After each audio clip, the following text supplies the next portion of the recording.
In the summer of 1867, in a remote farming community outside Sedalia, Missouri, 8-year-old Timothy Caldwell became the subject of the most disturbing medical case study ever documented in the American Midwest. Dr. Samuel Harding, the region's only physician, filled 3 leather-bound journals with observations of a child whose behavior defied every principle of human nature known to 19th-century medicine. The boy appeared normal, even charming to casual observers, but beneath his innocent exterior lay something that medical science of the era simply could not explain. For 6 months, 3 people died in accidents around Timothy Caldwell, along with dozens of farm animals found dead under mysterious circumstances. 11 people who had all, in some way, crossed paths with a child whose smile never reached his pale blue eyes. The official records were sealed by local authorities and hidden away for over a century, but the truth about Timothy Caldwell reveals a darkness that challenges everything we thought we knew about the capacity for evil in childhood. Before we continue with the story of Timothy Caldwell and the terror that gripped Sedalia County, if this story intrigues you, make sure to subscribe to our channel and ring that notification bell so you never miss our deep dives into America's darkest historical mysteries. And please, let us know in the comments what state or city you're listening from. We love hearing from our community of mystery enthusiasts around the world. The events that would make Timothy Caldwell infamous began not with violence, but with loss. The Missouri of 1867 was a state still bleeding from the wounds of civil war. Towns like Sedalia had sent their young men to die on distant battlefields, leaving behind widows, orphans, and communities struggling to rebuild. The Caldwell farm, nestled in a valley 15 miles south of town, had once been prosperous. James and Martha Caldwell had built their homestead with dreams of raising cattle and corn, but those dreams died with James at the Battle of Wilson's Creek in 1861. Martha tried to maintain the farm alone, but consumption took her lungs in the bitter winter of 1865. Their son Thomas, barely 21, inherited land he couldn't work and debts he couldn't pay. When Thomas received word that his brother William had died at Andersonville prison, leaving behind a widow and 8-year-old son, he saw both burden and opportunity. The boy, Timothy, would need a home, and Thomas needed help with the endless work of farming. Thomas Caldwell was a hard man, made harder by war and loss. His wife, Sarah, had grown sharp-tongued and bitter during their childless years. Neither was particularly suited for raising a child, especially one who arrived at their door in the spring of 1866, carrying nothing but a small cloth bag and eyes that seemed far too old for his young face. Timothy Caldwell was small for his age, with pale skin that burned easily in the Missouri sun and blonde hair that his Aunt Sarah kept cut short to keep the lice away. He spoke little of his life before the farm, offering only fragments when pressed. His father had been a soldier. His mother had coughed blood. He had lived with neighbors for a while after she died. What struck adults most about Timothy was his politeness. He always said, "Yes, sir," and "Yes, ma'am." He never complained about work or punishment. He seemed in every way to be the model of a well-behaved child. Dr. Samuel Harding first encountered Timothy in June of 1866, when the boy accompanied his uncle to town for supplies. Harding, a graduate of the Missouri Medical College and one of the few formally trained physicians west of St. Louis, had developed a keen eye for reading people during his years treating both Union and Confederate soldiers. Something about the Caldwell boy unsettled him, though he couldn't identify what. The child was perfectly respectful, Harding would later write in his journal. He answered questions directly, maintained appropriate eye contact, and displayed none of the fidgeting or shyness typical of rural children encountering strangers. Yet I found myself deeply uncomfortable in his presence. His gaze held an intensity that seemed to suggest he was studying me with the same clinical interest that I typically reserved for my patients. The farming community around Sedalia was small enough that everyone knew everyone else's business. The Caldwell farm was isolated, but not so isolated that neighbors didn't notice things. Mrs. Eleanor Patterson, whose property bordered the Caldwell land, would often see Timothy working in the fields or tending to the livestock. She remarked to her husband that the boy worked with unusual focus for a child his age, never seeming to tire, never stopping to play or rest, as children naturally do. It was like watching a little machine, she told her husband Samuel over dinner one evening. He'd work steady from sunrise to sunset, never complaining, never slowing down. Ain't natural for a boy to have no play in him at all. The Patterson farm kept chickens, and Eleanor noticed that her birds became agitated whenever Timothy was near the property line. They would cluster together, squawking and ruffling their feathers, refusing to venture close to the fence that separated the properties. Her husband dismissed it as coincidence, but Eleanor couldn't shake the feeling that the animals sensed something about the boy that humans missed. The first death occurred on a sweltering afternoon in August 1866. Little Mary Fletcher, age 5, was the daughter of the town blacksmith and known throughout the community for her bright laugh and tendency to wander. She had been playing near Willow Creek, a shallow stream that ran between several properties, including the Caldwell farm. Timothy found her body. He arrived at the Fletcher home just as the family was preparing for supper, his clothes damp and his face pale, with what appeared to be genuine distress. "Mrs. Fletcher," he said, his voice steady despite his obvious agitation, "I found Mary by the creek. She's not breathing." The search party that rushed to the creek found Mary Fletcher face down in water barely 18 inches deep. Dr. Harding, summoned immediately, determined that the child had drowned, a tragic but not uncommon accident in rural areas where children played unsupervised near water. What troubled Harding was not the death itself, but Timothy's account of discovering the body. The boy provided an unusually detailed description of exactly where Mary had been found, the position of her body, and the condition of her clothing. When pressed about how he had come to be in that particular spot at that particular time, Timothy explained that he had been looking for a lost calf. The boy's recall was remarkably precise, Harding noted in his journal. He could describe the exact position of the deceased child's limbs, the way her dress had been caught on a submerged branch, even the color of the water around her face. Such attention to detail seemed unusual for a child who claimed to be frightened and upset by the discovery. Thomas Caldwell, when questioned, confirmed that one of their calves had indeed gone missing that morning and that he had sent Timothy to search the creek area. The calf was found 2 days later, healthy and grazing in a meadow nearly a mile from where Mary Fletcher had drowned.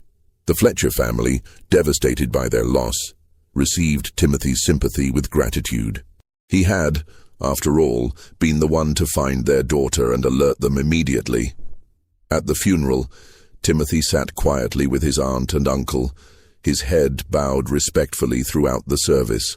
When the family thanked him for his quick action in alerting them, he accepted their gratitude with appropriate solemnity.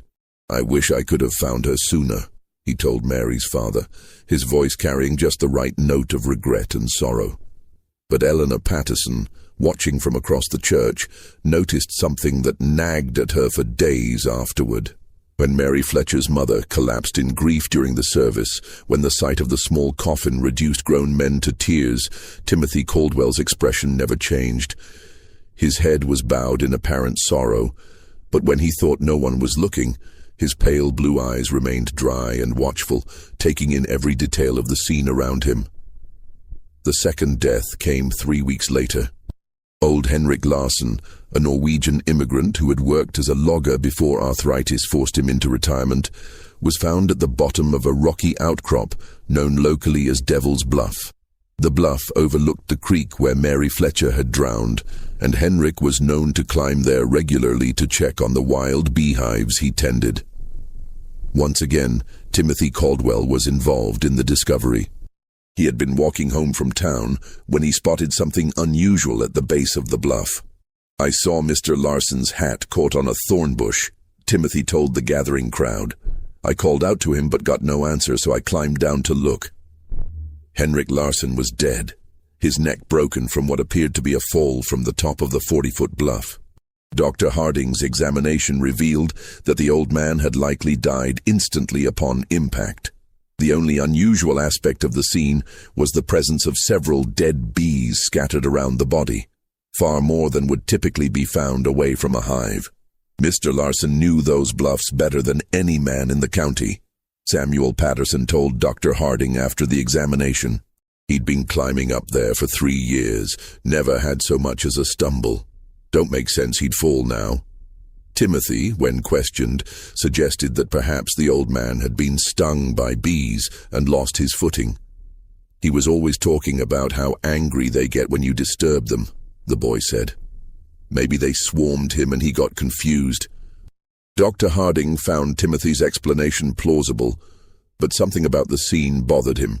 The dead bees were all clustered in a small area directly around Henrik's body. If the old man had disturbed a hive at the top of the bluff, there should have been more evidence of bee activity along his presumed path of flight and fall. Instead, it appeared as though the bees had somehow been concentrated around the impact site. When Harding climbed to the top of the bluff to examine the beehives, he found them intact and showing no signs of recent disturbance. The worker bees were active but not agitated, going about their normal business of gathering nectar from the late summer wildflowers. The third death shattered any illusions about coincidence. In September 1866, 6-year-old Jacob Mills vanished while playing in the woods near his family's cabin. His body was found 4 days later in an abandoned well, nearly half a mile from where he had last been seen. Timothy Caldwell had volunteered to join the search party. For 3 days, Timothy searched alongside the adult volunteers, showing remarkable endurance for a child his age. He seemed to know the woods intimately, guiding searchers through areas that even long-time residents found difficult to navigate. When asked how he had learned the terrain so well, Timothy explained that he often explored the woods during his free time, looking for useful plants and herbs that his aunt could use for cooking and medicine. On the 4th day, Timothy appeared at the Mills cabin just after dawn. "I think I've found something," he told Jacob's father, his voice heavy with exhaustion. "There's an old well about a half-mile north of here. I heard what sounded like crying." The well was partially concealed by fallen logs and overgrown brush. Jacob Mills was at the bottom, alive but barely conscious, suffering from dehydration and exposure. Dr. Harding was summoned immediately, but the boy died within hours of being pulled from the well, his small body unable to recover from the ordeal. The child had been at the bottom of that well for nearly 4 days, Harding wrote in his journal. The fact that Timothy Caldwell was able to locate him in such an obscure location raises troubling questions. How extensive is the boy's knowledge of the local terrain? What other hidden dangers might he be aware of? More troubling still was Timothy's behavior during Jacob's final hours. While the Mills family maintained a vigil around their dying son, Timothy sat quietly in the corner of the cabin, apparently praying. But Dr. Harding, positioned where he could observe the boy without being noticed, saw something that deeply disturbed him. Timothy wasn't praying. His lips were moving, but his eyes were fixed on Jacob Mills with an intensity that seemed almost scientific. He appeared to be cataloging every detail of the dying child's condition. The labored breathing, the pale skin, the way consciousness flickered in and out. When Jacob finally died, Timothy's expression showed no grief or shock. Instead, there was something that Harding could only describe as satisfaction. After the funeral, Dr. Harding made an excuse to visit the abandoned well where Jacob had been found. The site troubled him for reasons he couldn't articulate. The well was indeed well hidden, concealed by natural debris that would have taken considerable effort to move. Yet Timothy had claimed to hear crying from this location, a claim that seemed improbable given the depth of the well and the amount of brush covering it. As Harding examined the scene more carefully, he noticed something that the initial rescue party had missed in their urgency to save Jacob Mills. Around the rim of the well, the debris had been arranged with unusual precision. Logs and branches that should have fallen randomly showed signs of deliberate placement, creating a natural-looking camouflage that would be nearly impossible to spot unless one knew exactly where to look. The implications were too disturbing to voice aloud, but Harding could not shake the suspicion that Jacob Mills had not simply fallen into the well. Someone had placed him there, and someone had carefully concealed the location until the boy was too weak to survive rescue. That evening, Harding began keeping detailed notes about Timothy Caldwell. If his suspicions were correct, the boy posed a danger to the entire community. But suspicions were not evidence, and evidence was exactly what Harding lacked. The problem was that Timothy Caldwell was, by all appearances, a model child. He attended church regularly with his aunt and uncle, sitting quietly through services and reciting prayers with appropriate reverence. He worked diligently on the farm, completing tasks that would challenge many adult workers. He spoke respectfully to his elders and showed proper deference to authority figures. Most importantly, Timothy had plausible explanations for his presence at each tragedy. He had been looking for a lost calf when he found Mary Fletcher. He had been walking home from town when he spotted Henrik Larsson's hat. He had volunteered to help search for Jacob Mills, as any concerned member of the community would do. But Harding's medical training had taught him to look beyond surface appearances. In treating wounded soldiers, he had learned to recognize the signs of men who killed not from patriotic duty or desperate necessity, but from something darker and more fundamental. There was a coldness in such men, a disconnection from normal human emotion that manifested in subtle ways: too little reaction to horror, too much interest in suffering, an ability to discuss violence with clinical detachment. Timothy Caldwell displayed all of these characteristics, but compressed into the body and face of an 8-year-old child. Dr. Harding's investigation began in earnest in October 1866. Using his position as the community's physician, he made regular visits to farms and homes throughout the area, ostensibly checking on the health of families still recovering from the hardships of war. In reality, he was gathering information about Timothy Caldwell. What he discovered painted a disturbing picture of a child who seemed to exist at the center of an ever-widening circle of misfortune. Livestock on neighboring farms had been dying at unusual rates, not from disease, but from what appeared to be accidental injuries. Chickens were found with broken necks, apparently killed by foxes that left no other signs of predation. Pigs suffered mysterious wounds that became infected and led to death. Horses developed sudden lameness that forced farmers to put them down. Mrs. Eleanor Patterson confided to Dr. Harding that she had lost 17 chickens in the past 2 months. "It's the strangest thing," she said. "They're dying 1 or 2 at a time, always found in the morning with their necks broken clean. My husband thinks it's foxes, but I've never seen fox sign around the coop. And the way they're killed, it's too neat, too careful." When Harding examined the most recent casualties, he found evidence that supported Eleanor's suspicions. The chickens had been killed with precise force applied to specific points on their necks, a technique that required considerable knowledge of anatomy. It was not the random violence typical of predator attacks, but something much more deliberate and controlled. Similar patterns emerged on other farms. James Wickham had lost 3 calves to what he described as freak accidents.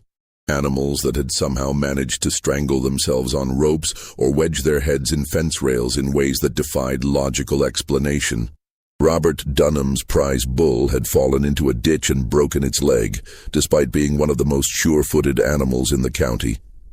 In every case, the affected farms were within walking distance of the Caldwell property, and in several instances, neighbors reported seeing Timothy in the vicinity around the time of the incidents. "I saw him walking along our fence line the morning before we found the calf," James Wickham told Dr. Harding. "Thought it was odd, him being so far from home, but the boy was always polite when he saw me. Waved and called out a greeting like he was taught proper." Dr. Harding also began paying closer attention to Timothy's behavior during his routine medical visits to the Caldwell farm.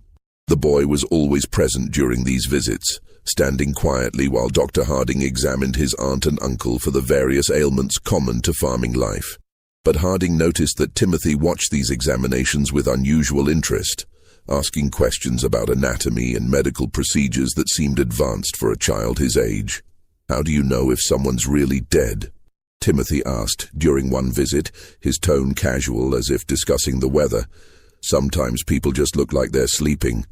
When pressed to explain his curiosity, Timothy said he was concerned about being able to help if someone was hurt while he was alone on the farm. "Uncle Thomas says I need to know how to handle emergencies since we're so far from town," he explained. The explanation was reasonable, but something about the question disturbed Dr. Harding.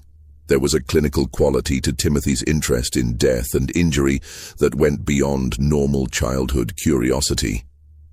The boy asked about the mechanics of dying, how long it took, what signs to look for, whether people could survive various types of trauma, with the same detached interest that a medical student might show when studying cadavers. During these conversations, Harding began testing Timothy's knowledge with deliberately false information, claiming that certain injuries were fatal when they were not, or that specific symptoms indicated particular conditions. Timothy never challenged these false statements directly, but Harding noticed that the boy filed away every piece of information with remarkable retention. More disturbing still was Timothy's response to Dr. Harding's stories about treating wounded soldiers during the war.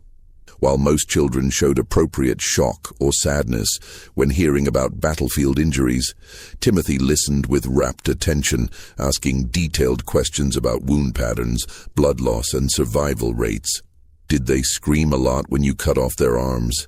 Timothy asked during one such conversation, his pale blue eyes fixed intently on Dr. Harding's face. "Or were they too hurt to make noise?" The question, delivered in Timothy's characteristically polite tone, sent a chill through Dr. Harding that he would never forget. By November 1866, Dr. Harding had filled nearly 2 complete journals with observations about Timothy Caldwell. The picture that emerged was that of a child who possessed an adult's understanding of violence and death, combined with a complete absence of normal human empathy.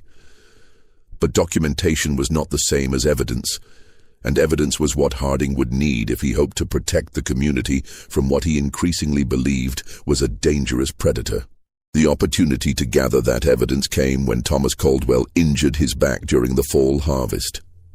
The injury required bed rest and daily medical visits, giving Dr. Harding unprecedented access to the Caldwell household. During these visits, he began engaging Timothy in longer conversations, carefully probing to understand the extent of the boy's knowledge and the nature of his thoughts. What he discovered exceeded his worst fears. Timothy Caldwell had been conducting experiments on living creatures for months, possibly years. Using a combination of careful questioning and direct observation, Dr. Harding determined that the boy had been systematically capturing and torturing small animals, studying their responses to various forms of injury and distress. Timothy had mentioned the cave during one of their conversations, describing it as a place where he went to think and be alone. When Dr. Harding investigated the site, he found a carefully organized collection of animal bones, crude surgical instruments fashioned from farm tools, and a series of detailed drawings that documented various experiments in torture and mutilation. The drawings were the most disturbing discovery. Rendered with surprising artistic skill for a child, they showed rabbits, squirrels, birds, and larger animals in various stages of dissection and injury. Each drawing was accompanied by notes written in Timothy's careful handwriting, describing the animal's reactions, the time it took to die, and observations about which methods caused the most suffering. Subject remained conscious for approximately 10 minutes after removal of eyes. Read one notation beside a detailed drawing of a rabbit. Vocalizations decreased gradually. Movement ceased after application of pressure to throat. Dr. Harding realized that Timothy had been using the community's animals as subjects for increasingly sophisticated experiments in cruelty. The accidental deaths on neighboring farms were actually the result of Timothy's desire to test his methods on larger subjects. But the most chilling discovery was a newer set of drawings that showed human figures instead of animals. These sketches depicted children and adults in various poses of distress and injury, each accompanied by speculative notes about human anatomy and potential methods of causing harm. One drawing showed a figure that was unmistakably Mary Fletcher, the first child to die. Another depicted Henrik Larsen. A third showed Jacob Mills at the bottom of a well, with detailed annotations about the effects of dehydration and exposure on the human body. Timothy Caldwell had not simply been present when these people died. He had planned their deaths, executed those plans with methodical precision, and documented the results for future study. As Dr. Harding would soon discover, the horror in Sedalia County was far from over. If this story is giving you chills, share this video with a friend who loves dark mysteries, hit that like button to support our content, and don't forget to subscribe to never miss stories like this. Let's discover together what happens next. Dr. Harding faced an impossible situation. The evidence in the cave proved that Timothy Caldwell was responsible for multiple deaths, but that evidence had been obtained through what amounted to illegal search. Moreover, the idea that an 8-year-old child could be a calculating murderer was so far outside the accepted understanding of human nature that no court would accept such a claim. The medical science of 1867 had no framework for understanding antisocial personality disorder or psychopathy. The prevailing belief was that children were inherently innocent, corrupted only by bad influences or traumatic experiences. The idea that a child could be born without the capacity for empathy or moral reasoning was literally inconceivable to most people. Dr. Harding knew that if he presented his findings to local authorities, he would likely be dismissed as a man whose mind had been damaged by too many years of treating war casualties. The evidence would be explained away. Timothy would be defended as a traumatized orphan acting out his grief, and the killings would continue. Instead, Dr. Harding decided to confront Timothy directly. During his next visit to the Caldwell farm, he asked the boy to walk with him to check on the livestock in the far pasture. Once they were alone, Dr. Harding revealed what he had discovered in the cave.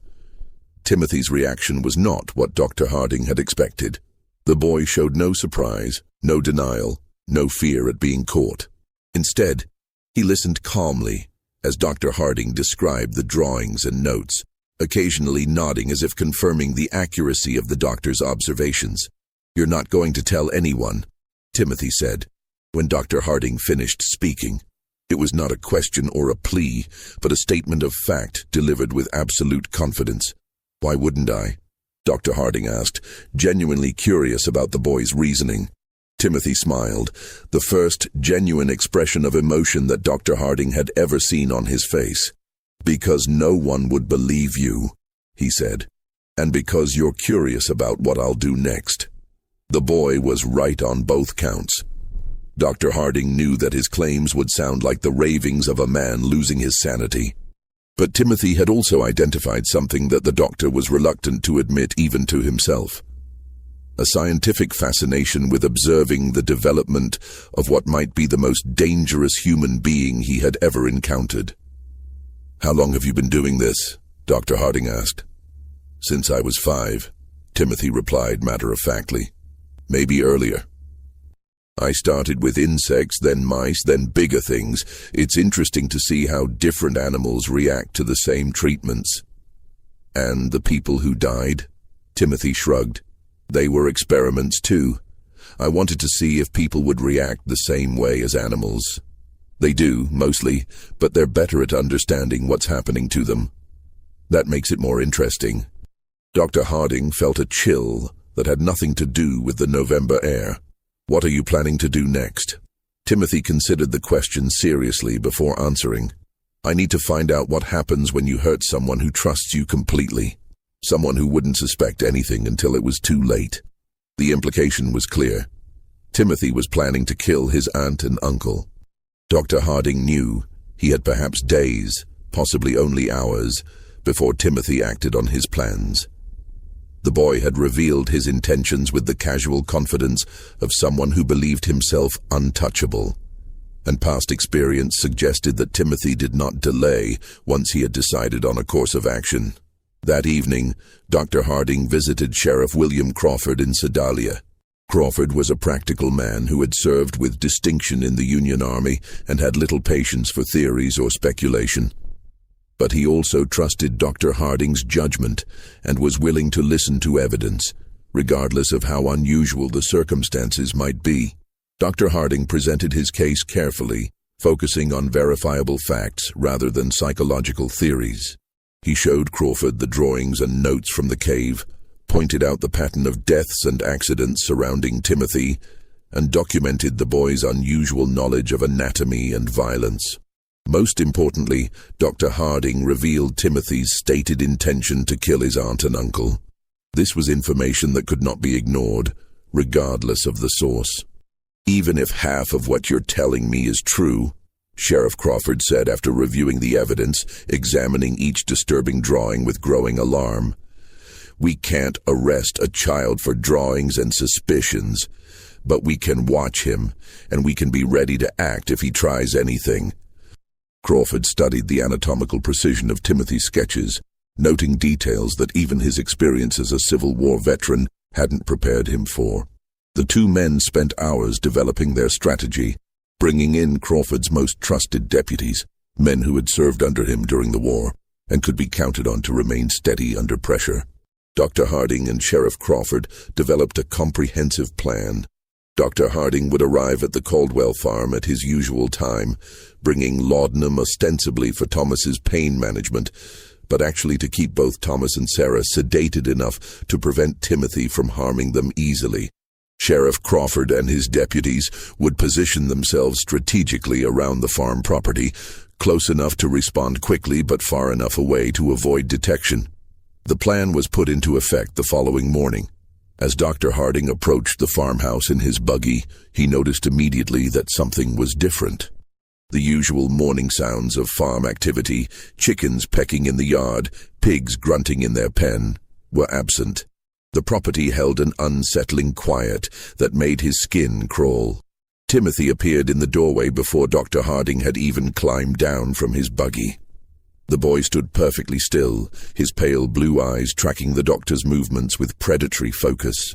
He was dressed in his usual work clothes, but Dr. Harding noticed that Timothy's sleeves were rolled up past his elbows, and his hands appeared to have been scrubbed recently, the kind of thorough cleaning that suggested preparation for messy work. "Good morning, Dr. Harding," Timothy said, his voice carrying its characteristic politeness, but something underneath had changed.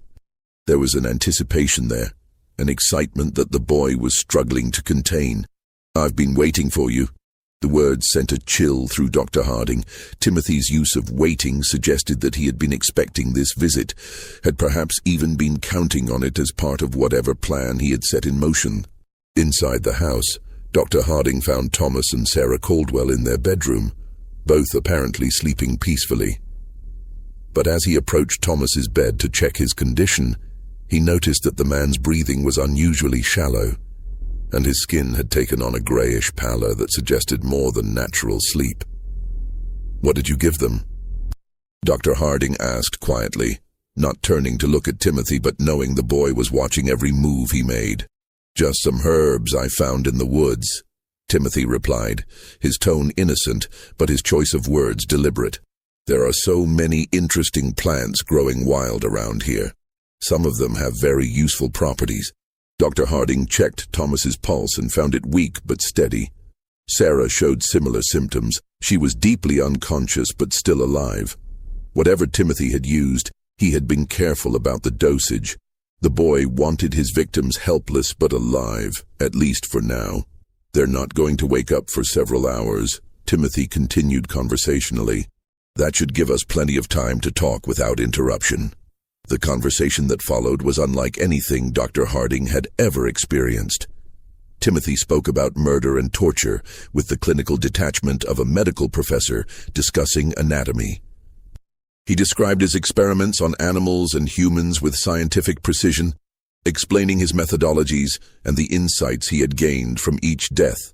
"Mary Fletcher taught me that drowning is actually quite slow," Timothy said, settling into a chair as if beginning a pleasant afternoon chat. "Everyone thinks people just slip under the water and disappear, but that's not how it works at all. There's struggling and panic, and this interesting pattern of breathing attempts before the person finally gives up. I had to hold her down for almost 3 minutes before she stopped fighting." Dr. Harding felt his blood turn to ice. You held her under the water. Timothy nodded eagerly. She was playing by the creek and I told her I'd found a pretty stone on the bottom. When she bent over to look, I just pushed her head down and held it there. She was so small that it didn't take much strength, but she fought harder than I expected. That's when I realized that people have much stronger survival instincts than animals. And Henrik Larsson? That was more complicated, Timothy admitted. I couldn't overpower him physically, so I had to be more creative. I knew he checked his beehives every Thursday morning, so I went up to the bluff the night before and loosened some of the stones along the edge. Then I collected bees from one of his hives and put them in a cloth bag. Timothy's eyes gleamed as he described his methodology. When Mr. Larsson climbed up to check the hives, I was waiting behind some rocks. I threw the bag of bees at his face and started shouting that there was a massive swarm attacking him. He panicked and stumbled backward, right over the edge where I'd weakened the stone barrier. The fall killed him instantly, just like I calculated it would. And Jacob Mills. Jacob was the most interesting of all, Timothy said, his voice taking on the tone of a teacher sharing a particularly fascinating lesson. I didn't kill him quickly like the others. I wanted to see what would happen if someone died slowly, over several days. So I convinced him to follow me into the woods by telling him I'd found a family of baby raccoons. Timothy paused, seeming to savor the memory. Jacob was so concerned about the imaginary baby animals that he didn't think twice about the danger. I helped him climb down into the well, then I moved the logs and brush to cover the opening. I visited him every day for 4 days, bringing him just enough water to keep him alive, but not enough to let him recover his strength. Dr. Harding realized that Timothy was no longer speaking hypothetically about future experiments. The boy had specific plans, and those plans clearly included the people currently in the house. "What are you planning to do with your aunt and uncle?" Dr. Harding asked directly. Timothy's genuine smile returned, broader than Dr. Harding had ever seen it. "That's where you come in, Dr. Harding.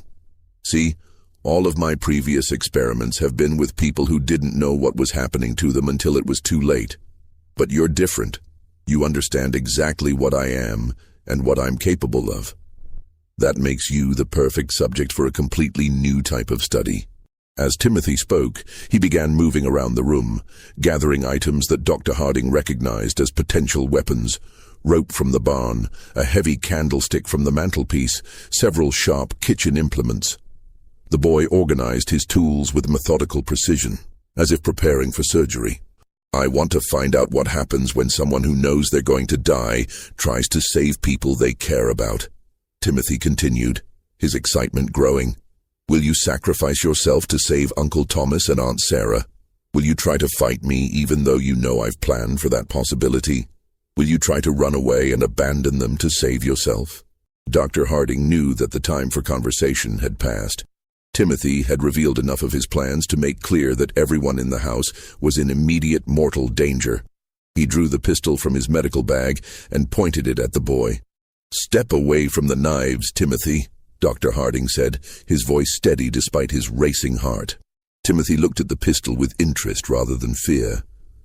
"That's a Navy Colt, isn't it?" he asked conversationally. "I've seen pictures of them in books about the war.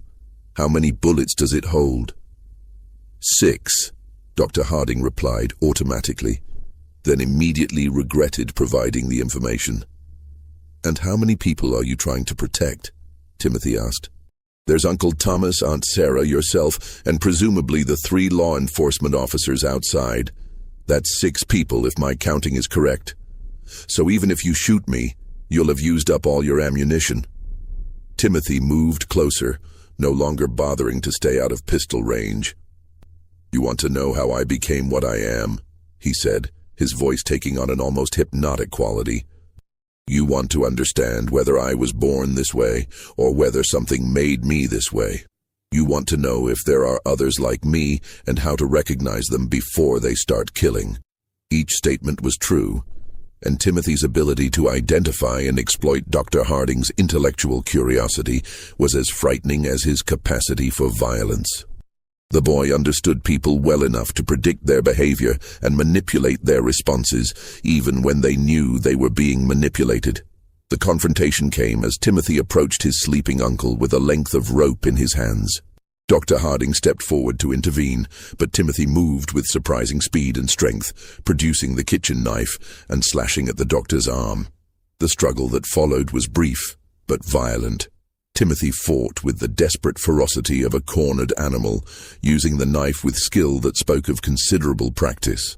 The boy was smaller and weaker than Dr. Harding, but he was also faster and more agile, and he fought with the calculated precision of someone who had studied anatomy extensively.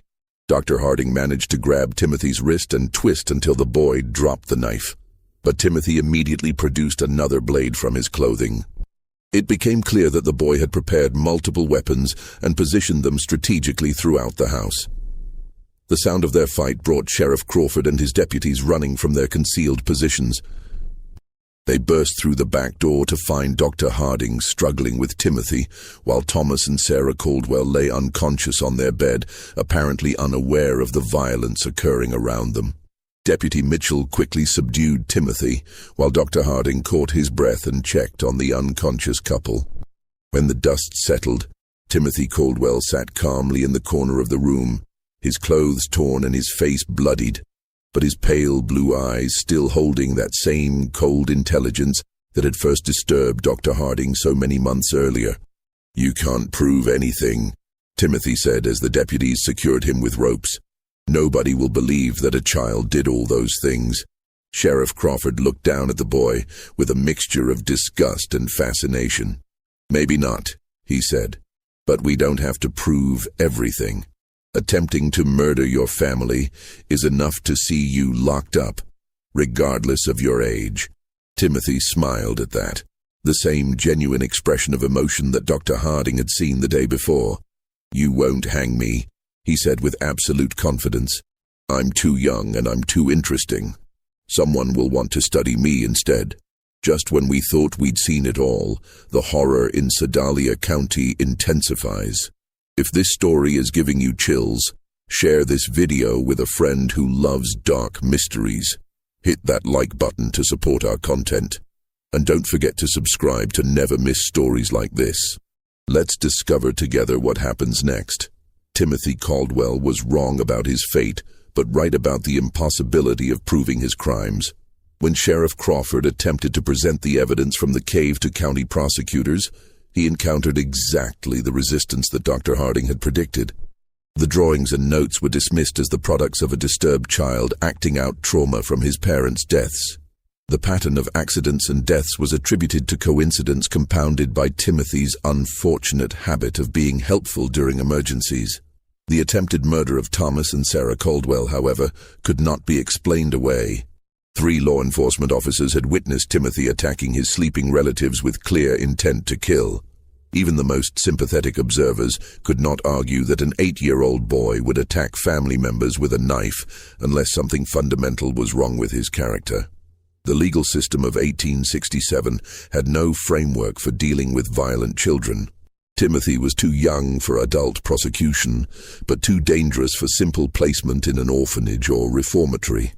The case created unprecedented challenges for Missouri's justice system, attracting attention from legal scholars and medical professionals throughout the region. After weeks of legal wrangling and consultation with experts from as far away as Boston and Philadelphia, a compromise was reached. Timothy would be remanded to the custody of the Missouri State Hospital for the Insane in Fulton, where he would be studied and treated by the most advanced alienists available in the region. The decision satisfied no one completely. Prosecutors wanted Timothy tried as an adult for murder, while defense attorneys argued that no child so young could be held responsible for his actions. Medical professionals were divided between those who believed Timothy could be rehabilitated and those who considered him incurably dangerous. Dr. Samuel Harding volunteered to accompany Timothy to the hospital and remained there for 3 months, documenting the boy's behavior and working with hospital staff to develop understanding of what they were dealing with. The resulting case study became one of the first systematic examinations of antisocial behavior in children, though it would not be published until decades after the events. Timothy adapted to hospital life with the same calculating intelligence he had shown on the farm. He quickly learned to mimic appropriate emotions and responses, convincing several staff members that he was making remarkable progress in overcoming his traumatic episodes. Timothy would cry convincingly when discussing his crimes, express remorse that seemed genuine, and display what appeared to be authentic gratitude for the care he was receiving. But Dr. Harding observed that Timothy was merely studying the people around him, learning to manipulate them more effectively. The boy had created what amounted to a comprehensive catalog of human emotional responses, and he could reproduce these signals with remarkable accuracy, despite feeling none of the underlying emotions himself.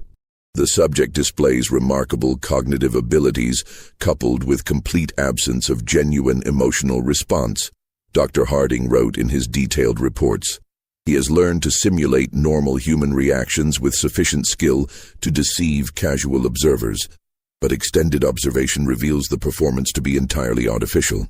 Timothy understands happiness as the face people make when they want something good to continue, and sadness as the face people make when they want others to help them. But he has never actually experienced either emotion himself.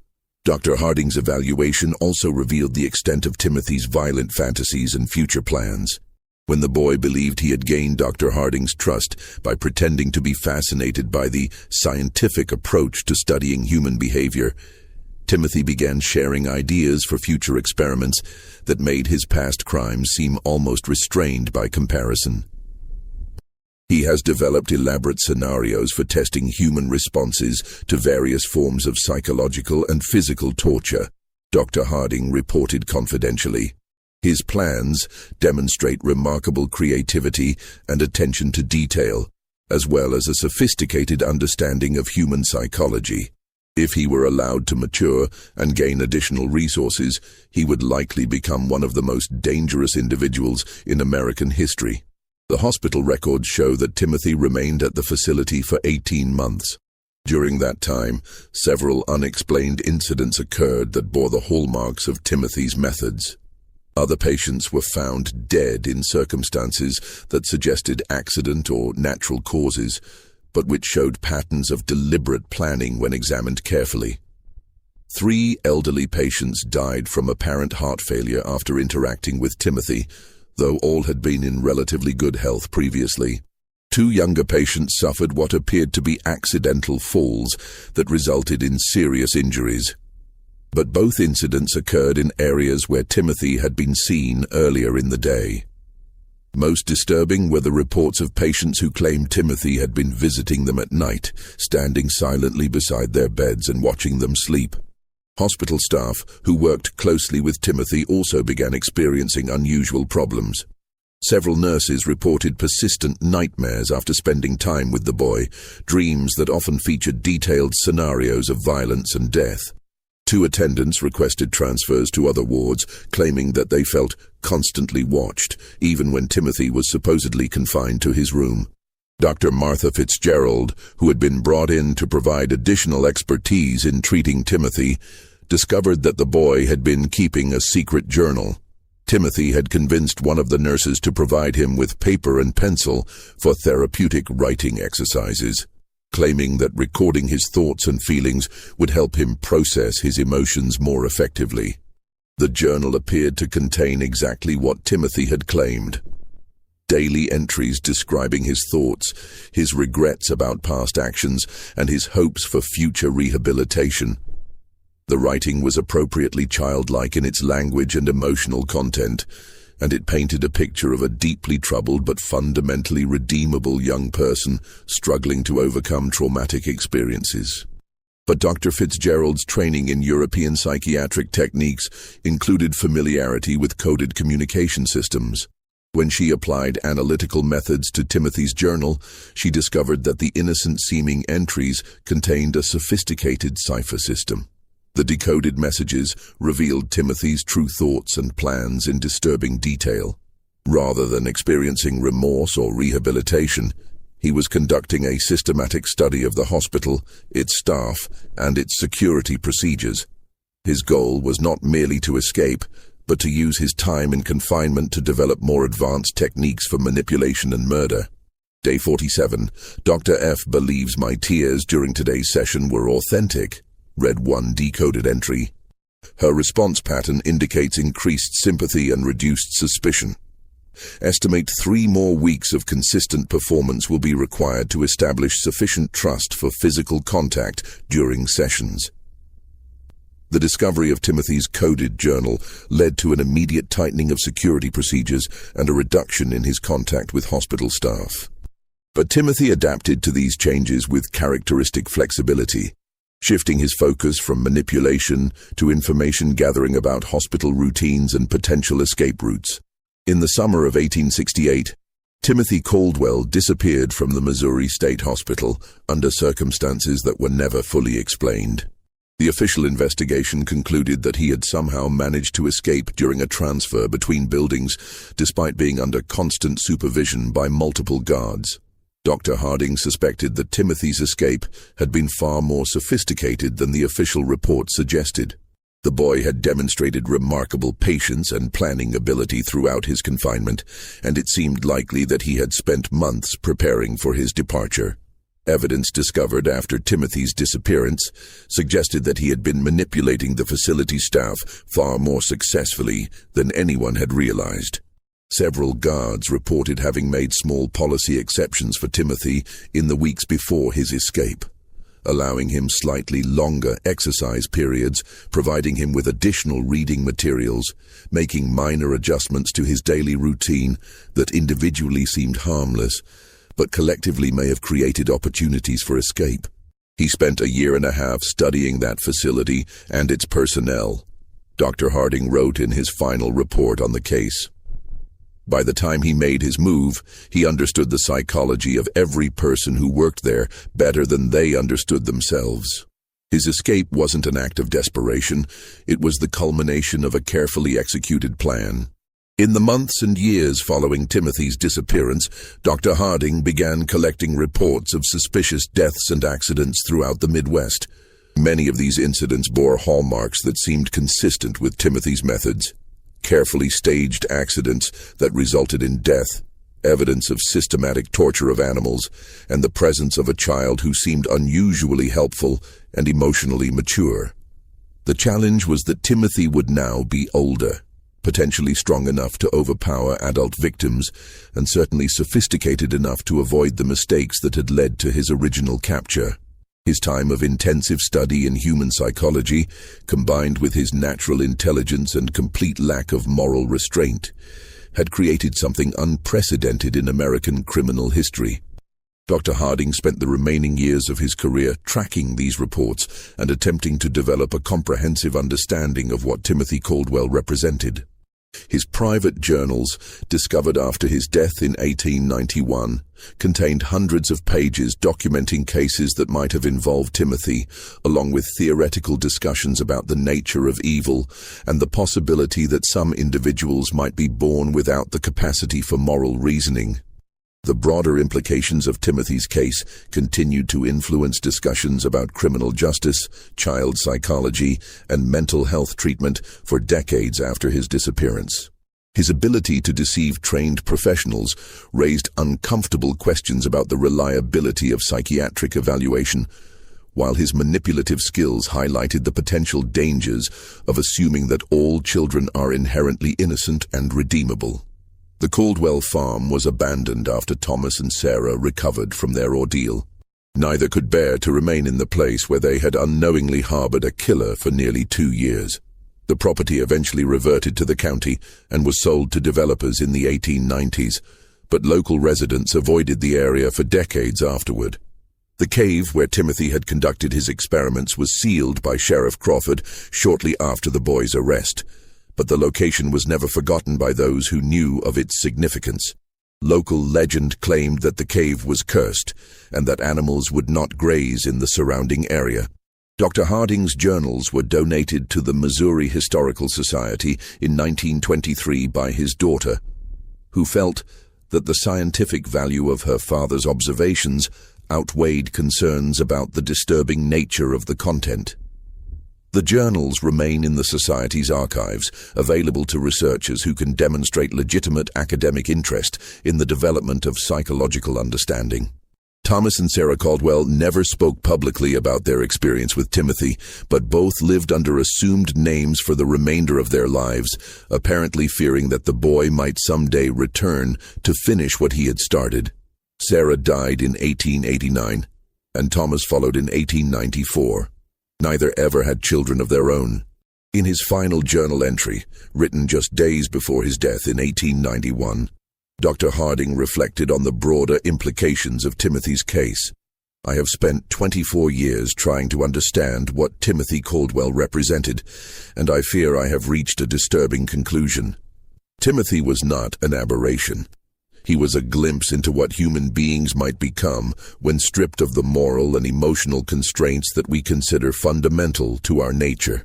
If he survived to adulthood, then somewhere in America, there walks a man who understands human psychology better than any trained professional, who can manipulate people with supernatural skill, and who views the rest of humanity as nothing more than subjects for experimentation."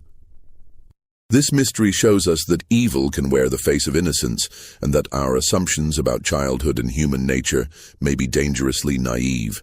The case of Timothy Caldwell forces us to confront uncomfortable questions about the nature of moral development and the possibility that some individuals may be born without the capacity for empathy or conscience that we consider fundamental to humanity.